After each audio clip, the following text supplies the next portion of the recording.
अस्सलाम वालेकुम दोस्तों, इस वक्त मैं मौजूद हूँ जिन्ना इंटरनेशनल एयरपोर्ट पे। और आज जो है, आज मेरी रवानगी है और आज मैं अपना पहला ट्रैवल वीलॉग बनाऊँगा और ये होगा इत्तेहाद एयरलाइन के रिव्यू पे। अभी कराची से मेरी पहली फ़्लाइट जो है वो जा रही है अबू धाबी और ये मेरे ख्याल से तो ये प्लेन बिल्कुल फुल होगा, क्योंकि आखिरी टाइम में मैं देख रहा था सिर्फ और सिर्फ 3 सीटें इसमें बाकी थी। और उसके बाद जो है, उसके बाद ये है कि अबू धाबी में बस इतना टाइम होगा कि एक जहाज़ से उतरें और लंदन वाले जहाज़ में हम बैठ जाएं। तो चलते हैं। और कोविड के दिनों में ट्रैवलिंग काफ़ी मुश्किल है, आपको बहुत ज़्यादा एहतियात करना पड़ता है। पिछले माह मैंने कोशिश की थी उज़्बेकिस्तान जाने की, लेकिन मैं वहाँ पे नहीं जा सका था क्योंकि एंड टाइम पे मेरा कोविड पॉजिटिव आ गया था। मैंने परसों अपना कोविड का टेस्ट कराया है, वो नेगेटिव आया है। उसके बाद कल मैंने फ़्लाइट बुक की है और अब बिलाखैर मैं लंदन की फ़्लाइट लेने जा रहा हूँ।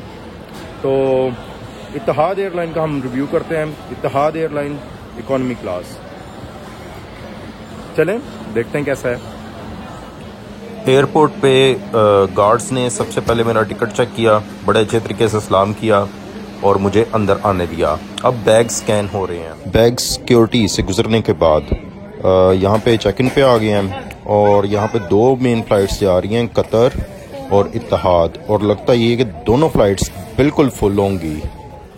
अच्छा जी, मज़ीद मैंने ये चीज़ चेक की है कि जो है ना, आपके पास एक लोकल फ़ोन नंबर ज़रूर होना चाहिए। तो ये जो मैंने अभी मेरे हाथ में फ़ोन है, इसमें तो यूके की सिम वगैरह है, लेकिन मैंने साथ में एक पाकिस्तानी फ़ोन भी ज़रूर रखा है। उसका फ़ायदा ये है कि आप टेक्स्ट मैसेज वगैरह रिसीव कर सकते हैं। तो जिन्ना एयरपोर्ट पे वाईफाई मौजूद है और बड़ा अच्छा वाईफाई है। आई एम इम्प्रेस्ड, क्योंकि मैंने अभी इसको चेक किया है। तो जो है यानी कि वो टेक्स्ट मैसेज उस पर मैंने रिसीव किया है और वाईफाई उसके बगैर कनेक्ट नहीं होगा। तो आपके पास एक लोकल नंबर होना बहुत ज़्यादा ज़रूरी है। लोकल नंबर होगा तो आप वाईफाई को कनेक्ट कर सकेंगे। तो वाईफाई मैंने कनेक्ट किया और मैंने स्पीड वगैरह चेक की है, तो बड़ी अच्छी स्पीड है। I am impressed.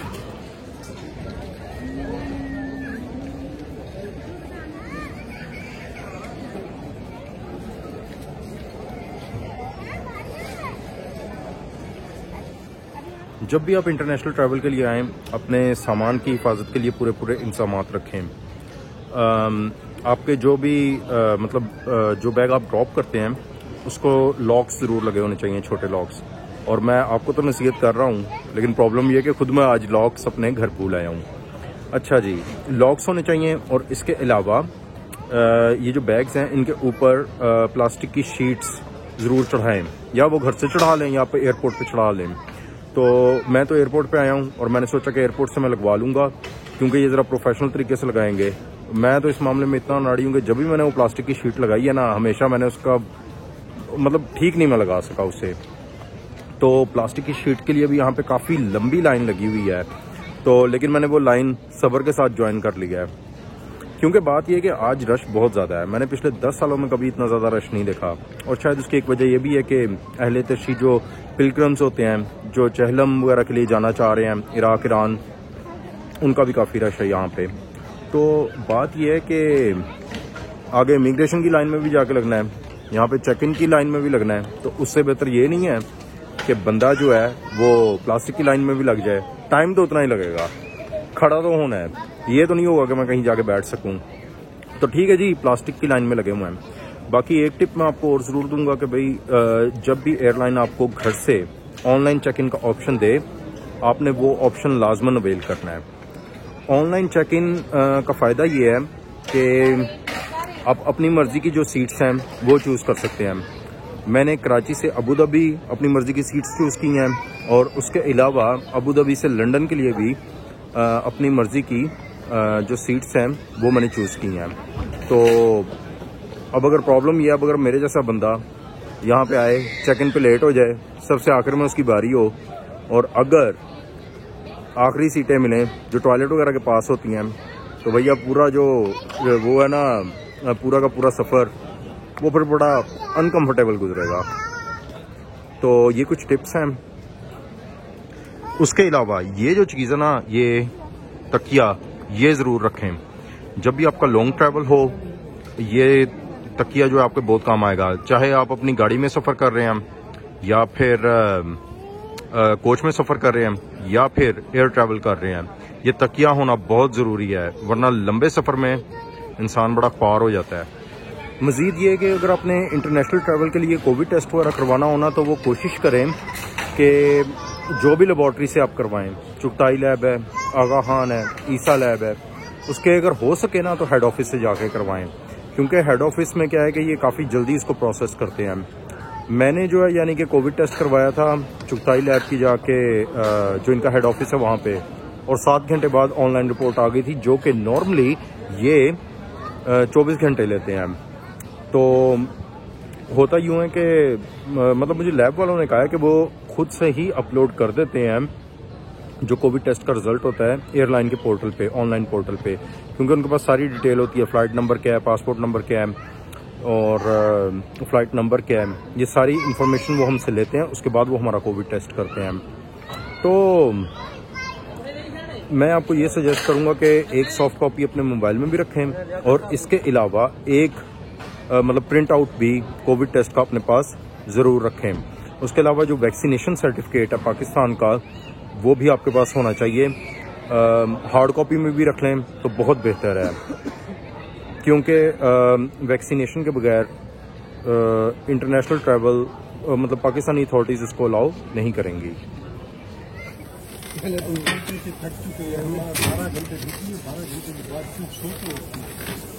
और कोई काम नहीं, हम कह के थक चुके हैं हर दफा। ये है जी प्लास्टिक रैपिंग, और ये प्रोटेक्शन के लिए ज़रूरी है, और चाहे तो घर से कर लें और चाहे तो एयरपोर्ट से करा लें। मैं तो एयरपोर्ट से प्रेफर करता हूँ, क्योंकि ये बड़े अच्छे तरीके से मतलब उसको रैप कर देते हैं। घर पे जब भी मैंने रैप किया मुझसे ठीक नहीं हुआ। तो दोस्तों हम यहाँ पे देख सकते हैं कि इमिग्रेशन पे भी रश काफ़ी कम हो गया है। पहले तो मैं जब भी जाया करता था ना, उस वक्त हमेशा ये होता था कि बिल्कुल भी लाइन नहीं होती थी। पिछले कई सालों से मैं इंटरनेशनल ट्रैवल कर रहा हूँ, कभी भी लाइन नहीं हुआ करती थी। लेकिन इस दफ़ा जो है ना, इस दफ़ा मैं देख रहा हूँ कि इस दफ़ा आज बहुत रश था। तो पहले तो ये यहाँ तक लाइन जो थी वो आई हुई थी, लेकिन अब जो है ये काफ़ी आगे जा चुकी है। तो मैंने अच्छा किया, अपने बैग को मैंने प्लास्टिक रैप करवा लिया। जो टाइम मैंने इधर खड़ा होना था वही टाइम मैं प्लास्टिक रैप के लिए खड़ा हो गया, और बारी तो जल्दी फिर भी नहीं आनी थी। तो चलें, खैर कोई बात नहीं, तो चलते हैं इमिग्रेशन की तरफ।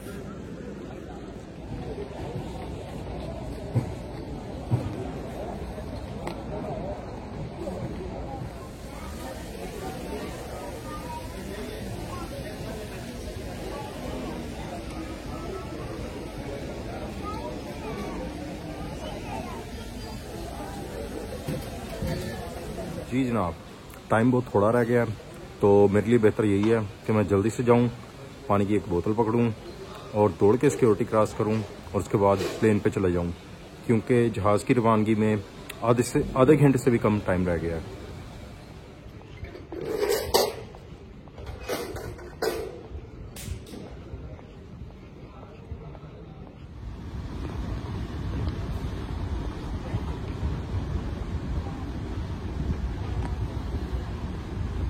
जी अब हम जा रहे हैं सिक्योरिटी की तरफ।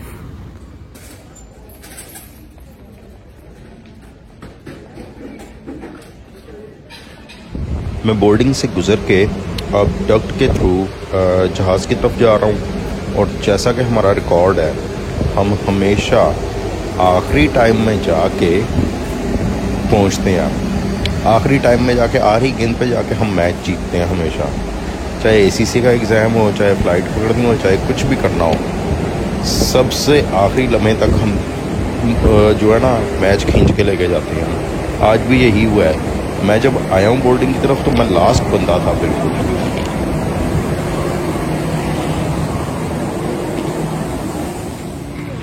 अब मैं फ़्लाइट का रिव्यू देने लगा हूँ। इत्तेहाद एयरलाइन का ये बोइंग 777-300ER का जहाज़ है। सबसे पहले तो मेरे लिए अच्छी बात ये रही कि मैंने ऑनलाइन चेक इन के दौरान प्रीमियम इकॉनमी के सेक्शन में अपनी सीट बुक कर ली थी। तो ये बिज़नेस क्लास के बिल्कुल बैक पे थी। बाकी जहाज़ की बात करूं तो सफाई बहुत अच्छी थी, सफाई बहुत ज़बरदस्त थी। अभी ट्रेज़ वगैरह खोल के भी हम देख लेते हैं। आप देख सकते हैं कि इसमें चार्जिंग सॉकेट्स जो हैं वो USB की भी है और वो ट्रिपल सॉकेट भी है। तो ये जो चीज़ें ना चार्जिंग वाली, ये कई दफ़ा बड़ी सहूलत का बायस बनती हैं। मैंने अच्छी एयरलाइंस में ये देखी हैं, वरना नॉर्मल या बिलो नॉर्मल एयरलाइंस में तो मैंने ये चार्जिंग सॉकेट्स वगैरह देखी ही नहीं है। इसके अलावा इन फ्लाइट एंटरटेनमेंट में काफ़ी ऑप्शंस थे। आप देख सकते हैं बहुत सारी कैटेगरीज थी, हॉलीवुड, बॉलीवुड, पाकिस्तानी, इसके अलावा TV shows, English, Indian, music, बहुत सारे ऑप्शंस थे। तो कैटेगरीज काफ़ी ज़्यादा थी, लेकिन उसके अंदर मूवीज़ वगैरह कम थी। जहाज़ का आप अंदर से इंटीरियर वगैरह देख लें और देख सकते हैं आपके फ़्लाइट बिल्कुल फुल थी। फ़्लाइट पे जब भी जाएं घर से अच्छी तरह तगड़ा खाना खा के जाएं, क्योंकि एयरपोर्ट पे बहुत भाग दौड़ करनी पड़ती है, सामान ढोना पड़ता है, जिस तरह आज मैंने ढोया है, तो उसमें आप थक बहुत ज़्यादा जाते हैं। तो मैं तो घर से अच्छी तरह हमेशा खाना खा के, कोई पराठे शराठे बिरयानियाँ खा के निकलता हूँ जब मैंने फ़्लाइट पे आना हो। तो देखते हैं जी इन्होंने हमें क्या दिया यहाँ पे खाने में। इनका खाना होता है बिल्कुल मासा सा खाना होता है थोड़ा सा। ये एक सैंडविच है, उसके अंदर कोई पालक के 2 पत्ते पड़े हैं और चीज़ था और टमाटो सॉस थी। नॉट बैड, लेकिन ये बस वो आसरा करने के लिए ही है। आसरा भी क्या इससे होना है। अच्छा जी, अब कर लेते हैं इनके टॉयलेट का रिव्यू। तो क्योंकि टॉयलेट में मैं बोल सकता था, इसलिए मैंने वो तो यहाँ पर तो मैं बोल के कमेंट्री कर सकता हूँ, लेकिन जो फ्लाइट में लोग सो रहे थे इसलिए मैंने वहाँ पे कमेंट्री नहीं की, उसके लिए मैं वॉइस ओवर दे रहा हूँ। जी दोस्तों, जब हम किसी एयरलाइन को रिव्यू कर रहे होते हैं तो टॉयलेट का रिव्यू बहुत ज़्यादा इम्पोर्टेंट होता है। तो इत्तेहाद का अगर देखा जाए तो हमेशा मैंने देखा है, इस बार फिर देख रहा हूँ कि जो है यानी कि इनके टॉयलेट बहुत ही नीट एंड क्लीन है, बिल्कुल स्पॉटलेस है। और उसके अलावा इनके टॉयलेट का साइज भी थोड़ा सा बड़ा है, तो काफ़ी कंफर्टेबल है, काफ़ी साफ सुथरा है और इस लिहाज से इत्तेहाद के जहाज बहुत अच्छे हैं। हम लोग अबू धाबी पहुंच चुके थे। ये सुबह सुबह का वक्त था। जहाज़ का आउटर लुक आप देख सकते हैं और इन्होंने जहाज़ काफ़ी दूर खड़ा किया था और वहाँ से हमें इन्होंने उसमें बस में शिफ्ट कर दिया। अगर आप जवान बंदे हैं तो बस में ऐसे मौके पे सीट ना लें, हमेशा सीट दें बुज़ुर्गों को और ख़वातीन को जिनके साथ बच्चे हों। तो ये काफ़ी दूर इन्होंने जहाज़ खड़ा किया था और वहाँ से फिर ये कोच का लंबा सफ़र शुरू हुआ और ये फिर हमें लेके पहुँची वहाँ पे एयरपोर्ट लाउंज के बाहर। और वहाँ पे तकरीबन कोई आधा पौना घंटा इन्होंने कोच खड़ी रखी। हमसे आगे 2-3 कोचेज़ और लगी हुई थी, वो पहले आराम आराम से उतरी हैं। उसके बाद फिर जो है हमारी कोच वो लगी है वहाँ पे जाके। और उस वक्त ना थकन होनी शुरू हो गई थी, क्योंकि मैं सारे दिन का जागा हुआ था, सारी रात का भी जागा हुआ था। तो वो उस वक्त सर में दर्द शुरू हो गई थी, तबीयत तवाज़ार हो रही थी, थकन हो रही थी। तो दिल चाह रहा था कि यार बस अब जल्दी जल्दी आगे जाएं। और ये सोच के भी जान निकल रही थी कि अभी तो 25% सफ़र हुआ है, अभी 75% रहता है आगे। तो ये जो थी ना फिर ये बड़ी एक मतलब टायरिंग सिचुएशन थी।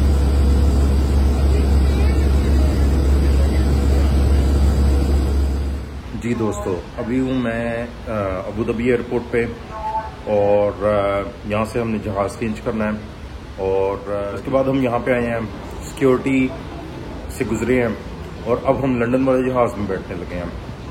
तो जो लंदन वाला जहाज़ है उसमें मैं देख रहा हूँ उसमें रश अच्छा खासा लग रहा है, लगता है कि पूरा का पूरा जहाज़ भरा हुआ है। तो ठीक है, अब देखते हैं देख के अंदर जाके जहाज़ कैसा लगता है। मैं यहाँ पे देख रहा हूँ कि लंदन के लिए तो काफ़ी लंबी जो है ना वो लाइन लगी हुई है, लेकिन मुझे इससे कोई फ़र्क नहीं पड़ता। मैंने ऑनलाइन चेक इन किया हुआ है, मेरी सीट जो है वो है, तो मैंने बस आराम से वेट करना है। सारी सवारियाँ बैठ जाएँ, उसके बाद हम भी बैठ जाएंगे। जी दोस्तों, मुसाफिरों की जो है ना हालत ख़राब हुई पड़ी है, पूरी तरह सबकी हालत ख़राब हुई पड़ी है। लंबे चौड़े सफ़र से आए हैं, सबको देख रहा हूँ मैं, सबकी नींद से मरण हुई पड़ी है बिल्कुल इस वक्त। नींद तो खैर मुझे भी आई हुई है, लेकिन हम आए हैं यहाँ से कराची से। वो पूरी लंदन की फ़्लाइट जो है वो चीनों मीनों से भरी हुई है। कोई चाइना से आया होगा, कोई कोरिया से आया होगा, उनकी तो सही वाली हालत ख़राब है। अभी पता नहीं मुझे कि सफ़र कैसे गुजरना है, क्योंकि अभी भी काफ़ी सफ़र बाकी है। असल सफ़र है ही अब, वो जो पहले आए थे वो तो बस हमें ट्रेलर ही था। अच्छा, जब अभी बोर्डिंग वगैरह हो रही है, मैं तो बिल्कुल एंड में जाऊंगा, सीधी सी बात है। तो इस वक्त आपको एक मजे की बात बताता हूँ। जब मैं नया यूके गया था ना, 2010-11 की बात है, उस वक्त जब मैं आता जाता था, उस वक्त मैं होता था यूथिया। तो उस वक्त जब भी मैं कराची के एयरपोर्ट पे जाता था, वहाँ पे ना कायद-ए-आज़म की तस्वीर लगी होती थी और साथ यूसुफ रज़ा गिलानी की तस्वीर लगी होती थी। मैं कहता था कि यार कब वो टाइम आएगा कि यहाँ पे यूसुफ रज़ा गिलानी की बतौर वज़ीर-ए-आज़म पाकिस्तान तस्वीर जो है वो ख़त्म हो जाएगी और उसकी जगह जो है वो इमरान खान की बतौर वज़ीर-ए-आज़म पाकिस्तान तस्वीर लगी होगी। अच्छा जी, मेरे चक्कर लगते रहे, वो यूसुफ रज़ा गिलानी की तस्वीर बदल गई और यूसुफ रज़ा गिलानी की जगह जो है राजा परवेज़ अशरफ की तस्वीर आ गई बतौर वज़ीर-ए-आज़म पाकिस्तान। अच्छा जी, मेरी उम्मीदें अभी भी, मेरी जूठिया उम्मीदें अभी भी बाकी थी कि जी जो है ना एक दिन यहाँ पे वज़ीर-ए-आज़म पाकिस्तान इमरान खान की तस्वीर लगी होगी जिन्ना साहब के साथ कराची एयरपोर्ट पे। अच्छा जी, उसके बाद फिर मैं आता जाता रहा, वो इमरान खान की तस्वीर तो वहाँ पे लगी नहीं, वहाँ पे लग गई वज़ीर-ए-आज़म नवाज शरीफ की तस्वीर। नवाज शरीफ की तस्वीर और साथ जिन्ना साहब की तस्वीर थी। अच्छा जी, मेरे फिर चक्कर लगते रहे। अब आखिरकार मेरा चक्कर लगा फिर 2019 में, जब इमरान खान वाकई वज़ीर-ए-आज़म पाकिस्तान बन चुका था। मैंने उस वक्त जाके बड़े शौक से ऊपर गर्दन घुमा के देखा, उन्होंने वज़ीर-ए-आज़म की जो तस्वीर वाला खाना था वो ख़त्म कर दिया और सिर्फ वहाँ पे जिन्ना की तस्वीर लगाई हुई थी। मैं उसके बाद कई दफ़ा आया गया, आज भी मैं वहीं से होके आया हूँ और मैंने वो जगह देखी। मैंने सोचा उसकी तस्वीर वीडियो बनाऊँ उस जगह की, लेकिन मेरे जहन से निकल गई वो बात। तो वहाँ पे मैं देख रहा हूँ, वहाँ पे उन्होंने सिर्फ और सिर्फ जिन्ना साहब की तस्वीर कर दिया, उन्होंने वज़ीर-ए-आज़म पाकिस्तान की तस्वीर का खाना ही ख़त्म कर दिया। अच्छा, मैं यहाँ पे देख रहा हूँ कि यहाँ पे काफ़ी लंबी लाइन लगी हुई है जिन लोगों ने लंदन जाना है। इतनी लंबी लाइन तो मैंने कभी भी नहीं देखी। और उसका एक प्रॉब्लम ये भी है कि ना इस वक्त जो है वो ये अंदर वेटिंग रूम में भी नहीं बैठने दे रहे। वो पहले वेटिंग रूम में जो सीटिंग होती है वहाँ पे नॉर्मली ये बैठने देते हैं, लेकिन यहाँ पे अभी ये नहीं बैठने दे रहे। और सारे डॉक्यूमेंट्स चेक करते हैं, पासपोर्ट चेक करते हैं, वीज़ा चेक करते हैं, कोरोना टेस्ट चेक करते हैं और पैसेंजर लोकेटर फॉर्म भी चेक करते हैं और उसके बाद जाने देते हैं। इस वजह से हर पैसेंजर पे इनको टाइम ज़्यादा लग रहा है और जब इनको टाइम ज़्यादा लग रहा है तो फिर यहाँ पे जो कतार है वो भी बहुत ज़्यादा लंबी हो गई है। जी दोस्तों, मैं एक साइड पे आके बिल्कुल एक साइड पे आके ये ना मतलब क्लिप बनाता हूँ अपनी वीडियो का। हरे पासपोर्ट की बेतुकीरी। अभी मैंने एक एग्जांपल देखी है। एक पाकिस्तानी फैमिली है, उनको मैं अंदर देख रहा हूँ, उनको अलग करके उन्होंने बैठाया हुआ है। 20 मिनट से मैं उनको ऑब्जर्व कर रहा हूँ कि उनके हरे पासपोर्ट हैं और उसके ऊपर यूके का वीज़ा वगैरह लगा हुआ है, लेकिन एयरलाइन वालों ने उनको साइड पे बिठाया हुआ है। उनकी जो ऑफिशियल है वो फ़ोन के ऊपर लगी हुई है, वो पूरी वेरिफिकेशन कर रही है कि भाई इनके वीज़े असली हैं या नहीं है। और वेरिफिकेशन शायद अभी तक नहीं हुई क्योंकि मेरे सामने ये सब कुछ हो रहा है और मैंने ये देखा है कि भाई वो जो है उनको एक साइड पे बिठाया हुआ है और उनके साथ वो लंबी चौड़ी तफ्तीश करने के लिए लगे हुए हैं। तफ्तीश क्या करनी है, अगलों ने पासपोर्ट लिया है, अगलों ने यूके कॉल घुमाई है और वो कंफर्म कर रहे हैं कि भाई इनके वीज़े असली हैं या नहीं है। प्रॉब्लम ये होता है कि अगर 2 नंबर वीज़ा या 2 नंबर डॉक्यूमेंट के ऊपर कोई यहाँ से फ्लाई करके यूके पहुँच गया और वहाँ जाके वो स्लिप हो गया या असैलम कर दिए, जो भी उसने किया, तो वो बाद में ना इत्तेहाद एयरवेज इनके ऊपर वो बाद में बात आती कि भाई आप लोगों ने अच्छी तरह डॉक्यूमेंट चेक करके नहीं भेजा। मैं आज से 10 साल पहले जब स्टडी वीज़े पे था, पोस्ट स्टडी वर्कर वीज़े पे था, तो उस वक्त मैं आता जाता था, तो मेरा डॉक्यूमेंट वगैरह देख के, स्टडी वीज़ा वगैरह देख के थोड़ी बहुत क्वेश्चनिंग करके जाने देते थे। थोड़ी बहुत भी क्या क्वेश्चनिंग करनी होती थी, सिर्फ 5 मिनट की क्वेश्चनिंग करते थे। लेकिन अभी जो सिचुएशन है ना, ये तो मतलब बड़ी खतरनाक है। ये पूरा कंफर्म करते हैं कि यूके से के वीज़ा लगा हुआ है तो फिर ये जाने देते हैं, वरना ये लोग नहीं जाने देते। और मेरे साथ कीनिया के एयरपोर्ट पे हुआ था। पूरी फ्लाइट मतलब सारे लोग चले गए थे, मेरा उसने पूरी वेरिफिकेशन यूके कॉल करके ली थी कि इसका रेजिडेंस परमिट असली है, फिर उसने मुझे बोर्ड करने दिया था। और मसला ये कि जो एजेंट वगैरह होते हैं ना, ये मतलब ये तो खैर बहुत मरूफ हब है अबू धाबी। ये निस्बतन जो गैर मरूफ कंट्रीज है ना, जहाँ पे पाकिस्तानी ज़्यादा नहीं जाते, वहाँ पे जाके वहाँ पे फेक डॉक्यूमेंट्स के जरिए पाकिस्तानियों को यूरोप वगैरह भेजने की कोशिश करते हैं। और अगर वो पाकिस्तानी निकल भी जाते हैं, बहुत सारे निकल जाते हैं, यूरोप वगैरह पहुँच जाएं तो वो तो चलो अपना स्टेटस वगैरह बना लेते हैं। लेकिन बात पीछे आती है उस एयरलाइन की या उस अथॉरिटी की कि जिसने उनको जाने दिया। इस वजह से, ये इमिग्रेशन के फ्रॉड्स की वजह से हमारे पासपोर्ट की इज्जत कोई नहीं है। जी जनाब, ये है हमारा प्लेन जो हमें लंदन लेके जाएगा, तो चलते हैं हम।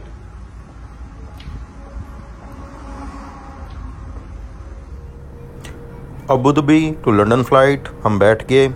बोइंग 787 जहाज था ये। पहले खाने का रिव्यू करते हैं हम। अच्छा जी, ये खाना है हमारे सामने और इसमें ऑमलेट है, लैम्प सॉसेज है, पालक है, थोड़े से आलू हैं और क्या है। और ये मीठा वगैरह तो मैंने खाना नहीं है, सीधी सी बात है। और ये साथ में ये बार पड़ी हुई है, ये ओट्स एंड हनी बार है और बहुत ही मज़े की ये होती है। अच्छा जी, अब आप देख सकते हैं खाना तो निस्बतन बेहतर है, लेकिन उसके बावजूद इसकी जो क्वांटिटी है हम लोगों के एतबार से या शायद किसी के भी एतबार से वो काफ़ी कम है। अच्छा, खाने की बात करूँ ना, तो खाना तो सबसे ज़बरदस्त मैंने एक दफ़ा लंदन लाहौर वाली फ़्लाइट में खाया था। PIA की फ़्लाइट थी, उसमें उन्होंने बिरयानी दी थी और घर की बिरयानी जैसी थी। तो अगर ऐसा खाना हो तो मैं तो कई दफ़ा 2 पोर्शन मांग लेता था, लेकिन PIA वाला उन्होंने भी सिर्फ एक दफ़ा ही वैसा खाना दिया था। उसके बाद जब टकरे उन्होंने बीफ के सालन के साथ, कभी उबले हुए चावल, कभी सब्ज़ी के साथ उबले हुए चावल, बस यही कुछ दिया है। तो जहाज़ ये जो था, ये 787 अबू धाबी लंदन वाला, ये मॉडर्न जहाज़ था और बाकी उसकी सफाई सुथराई, उसके सारे जो मामलात थे वो बिल्कुल वैसे ही थे जैसे इत्तेहाद का स्टैंडर्ड है या एमिरेट्स का स्टैंडर्ड है।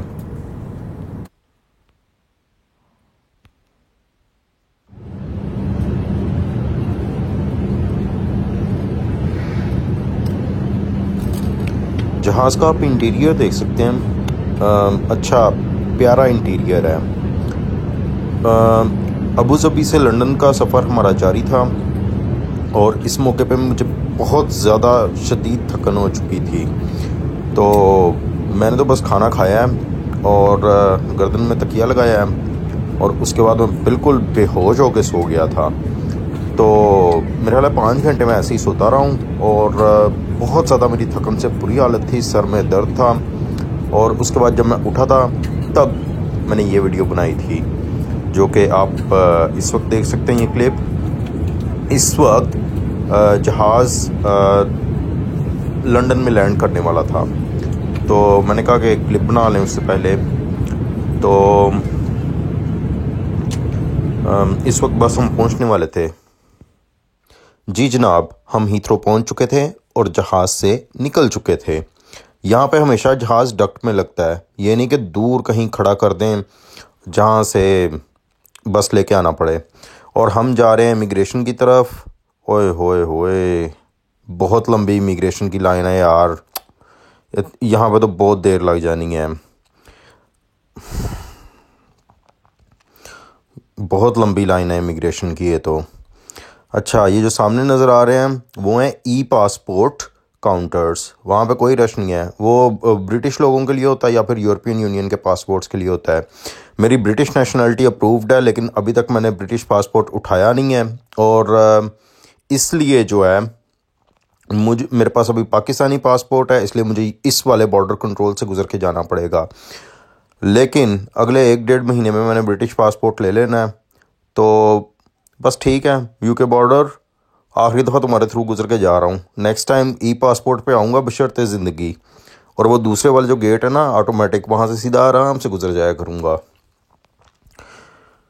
और इमिग्रेशन से गुजर के मेरा सामान भी मुझे मिल चुका है, और उसकी पैकिंग थोड़ी बहुत फटी है, लेकिन ज़्यादातर वो इंटैक्ट है। अगर ये पैकिंग इंटैक्ट है ना, तो इससे आपको पता लग जाता है कि आपका सामान किसी ने खोला नहीं है रास्ते में।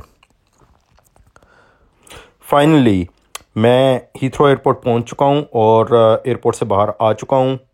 ये आप देख सकते हैं हीथ्रो एयरपोर्ट, मशहूर है ज़माना, दुनिया के मेरा ख्याल है टॉप 5 इंटरनेशनल एयरपोर्ट्स में से एक होगा ये।